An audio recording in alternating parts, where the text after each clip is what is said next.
Current bill ಆಗಿರ್ಬೋದು, ಯುವ ನಿಧಿ ಆಗಿರ್ಬೋದು, ಅನ್ನಭಾಗ್ಯ ಆಗಿರ್ಬೋದು, ಫ್ರೀ ಬಸ್ ಆಗಿರ್ಬೋದು, ಎಲ್ಲದಕ್ಕಿಂತ ಹೆಚ್ಚು ಅನುಕೂಲ ಆದಂಥದ್ದಂದ್ರೆ ನಮ್ಮ ತಾಯಂದ್ರಿಗೆ 2,000 ರೂಪಾಯಿ. ಮೊನ್ನೆ ಹೇಳಿದ್ರು ನಮ್ಮ BJP ಅವರು ಬಂದು ರಾಮ ಮಂದಿರ ಕಟ್ತೇವೆ ಅಂತ ಹೇಳಿದ್ರು. ನಿಮ್ಮ ಕಡೆನೂ ಬಂದಿರ್ಬೇಕಲ್ಲ, ಬಂದಿದ್ರಲ್ಲ, ನಮಗೂ ಬಂದಿದ್ರು. ನಾವು ರಾಮ ಭಕ್ತರ, ನೀವು ರಾಮ ಭಕ್ತರ, ಹೌದಿಲ್ಲ?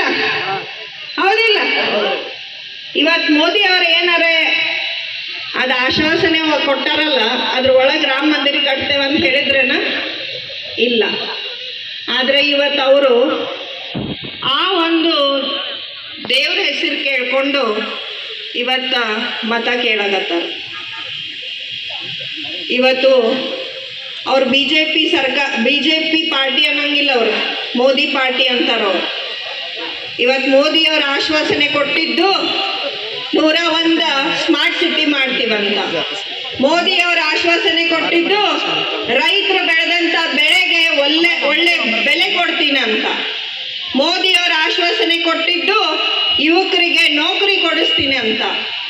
ಮೋದಿ ಅವರು ಆಶ್ವಾಸನೆ ಕೊಟ್ಟಿದ್ದು ನಮ್ಮ ಹೆಣ್ಮಕ್ಳಿಗೆ ರಕ್ಷಣೆ ಕೊಡ್ತೀನಿ ಅಂತ.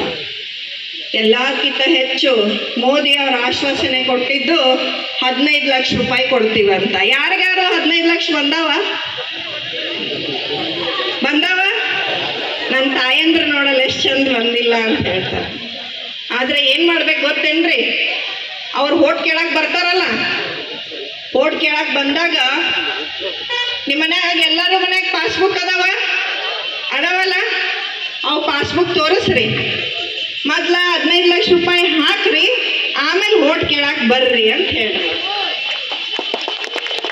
ಇವತ್ತು ನಮ್ಮ ಸನ್ಮಾನ್ಯ ಮುಖ್ಯಮಂತ್ರಿಯವರು ಒಂದು ಬಡವ್ರ ಮನೆತನದಾಗ ಹುಟ್ಟಿ ಇವತ್ತ ಬಡವ್ರ ಕಷ್ಟ ಏನು ಅಂತ ಇವತ್ತು ಅವ್ರು ಅರ್ಥ ಮಾಡ್ಕೊಂಡಾರ.